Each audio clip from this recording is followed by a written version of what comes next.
Good evening to all of you, and thank you for joining us on 13 Plus. I'm Mary Coleman. Hope your Monday is going great.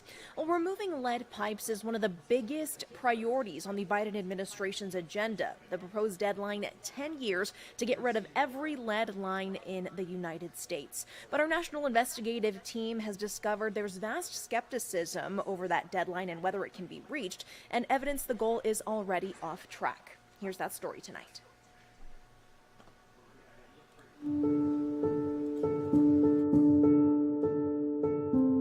10 years ago, Flint, Michigan became the national epicenter of water contamination in America. The water is running out the faucets yellow and brown. The city is taking steps to correct the issue. I don't think that they told the truth at all. I shut the hose off. I'm like, what's wrong? She's like, Mom, I don't know. I can't breathe. But that town isn't alone. In millions of homes, drinking water is pulled into faucets, showers, and bathtubs laced with lead. Lead isn't this harmless thing. It is a very potent neurotoxin. It does permanent damage. We can pass it down through generations. A victim of greed, corruption, and the mistakes and the blatant stupidity of our government. This is absolutely ridiculous. Melissa Mays knows all too well what happens when clean water isn't taken seriously. We need these service lines replaced because the water's not going to get better on its own. Things that shouldn't get in the way of public health did. 3, 2, 1. This is a historic step forward. Here's to Flint. Here's the flag. Here it is. In 2014, a decision by Michigan state leaders transferred the city's water source from the Detroit River to the Flint River in order to save money. But the water was not properly treated after the switch. Human rights violation to the extreme. Leaching lead from the city's old pipes into the drinking water. Let's all bow our heads and close our eyes. Sparking a water emergency and a national outcry for clean water everywhere. But see people coming from all over the state in support of what happened to us, I think that's amazing. 10 years later, Mays says people in Flint still haven't fully healed. Is the crisis over? No. We had to sue to get the service lines replaced, and that's not even finished. That lawsuit, filed by Mays and others, claimed the city of Flint violated the Safe Drinking Water Act. The city settled and agreed to replace all the lead lines by 2020. But that didn't happen. Mayor Neely, why did it take so long to fix these lead service lines or replace these lead service lines? Right. You know, you have to be very methodical about the way that you approach it. You know, we had to deal with the eroded trust with government and residents alike. This year, a federal court found the city in contempt because it failed to replace all the lines in time and didn't finish related repairs to sidewalks and yards. Flint's Mayor Sheldon Neely said he couldn't delve into the court's order and litigation, but says at this point, the city's replaced nearly 30,000 lead service lines and only has 30 to go.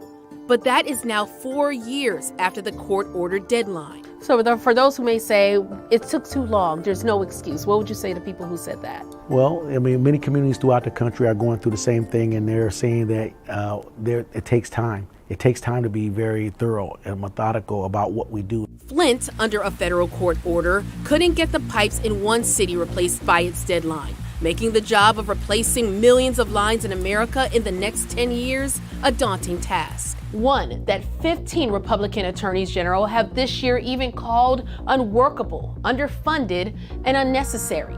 That in a letter to the EPA that says the proposed deadline is impossible to comply with. We are prioritizing this issue. Wendy Wilkes, Director of Infrastructure Implementation at the EPA, says they are working hard to bring the administration's Get the Lead Out initiative to life. The 2021 bipartisan infrastructure law provided $15 billion specifically dedicated to state initiatives. Our national investigative team found states have already begun applying for loans and grants to help with the removal. We've set up really our largest ever technical assistance initiative, and GLOW, the Get the Lead Out initiative, is a part of that. With GLOW, communities will receive technical assistance kind of along a range of different ways to get the lead out of their water system. So it starts with identifying where the lead service lines are. But that identification isn't simple. We've discovered some states don't know the full picture of how many lead lines they have, which means the full scope of the problem remains largely unrealized. We asked every state for an estimate of how many homes have lead pipes. The result? Some had identified tens of thousands of lead lines, like Massachusetts, Tennessee, and North Dakota. But many couldn't give us a number. Alabama said their number is unknown. Kansas also said it had nothing on hand to give us. Nebraska, the same. But later this year, all of the states will have to know their numbers. An EPA rule requires states to get an accurate inventory by October 16th.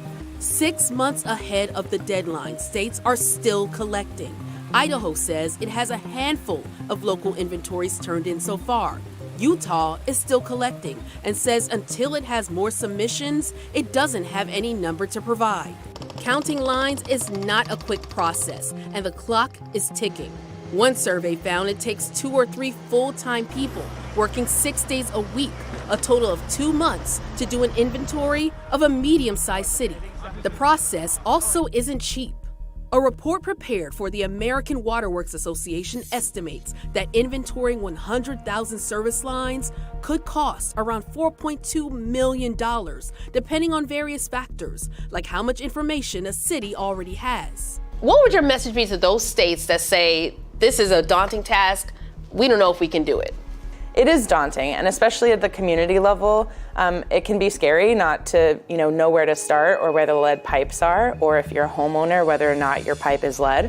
That's why EPA is providing this technical assistance to help communities get on the road to understanding their scope of the lead problem and then replacing those lead lines. As the government works to help towns assess the damage, this process is plagued with delays already. In 2021, the government moved deadlines twice, including pushing back the inventory deadline. We found indications the next phase of the process to submit replacement plans will also be delayed, with this Louisiana government page saying the EPA would be delaying this phase, a deadline that was also supposed to be met this October. So can we realistically get this done in 10 years? I think it's possible. We have really good examples across the country of communities who are well on their way to reaching that 10-year mark, some perhaps even faster. It does take commitment, and this administration is saying we're committed. One of the towns that has accomplished getting the lead out of their pipes is Benton Harbor, Michigan, replacing 100% of their 4,500 lead service lines. For Mays, she's tired of the excuses and doesn't want to hear states say it can't be done. Given your experience, your passion for what's happened here in Flint, what would your message be to states and municipalities about getting the lead out of their water systems and replacing those lead pipes? Get the lead out. All of the ways we're failing the youth and our children, this should not be one of them. This is not a hard one. This is not any kind of new fancy legislation. Lead pipes are bad. Get it out and stop giving it to the people that you're supposed to be protecting.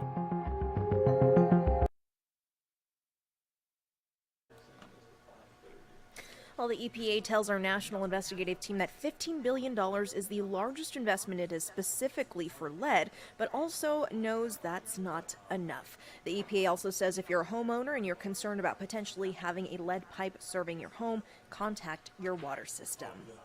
We will leave you with this live look of that gorgeous sunset over Mount Bigelow. We hope you're having a great evening, and join us for 13 News Live at 10. As usual, we will have more of your news and weather. Have a good night.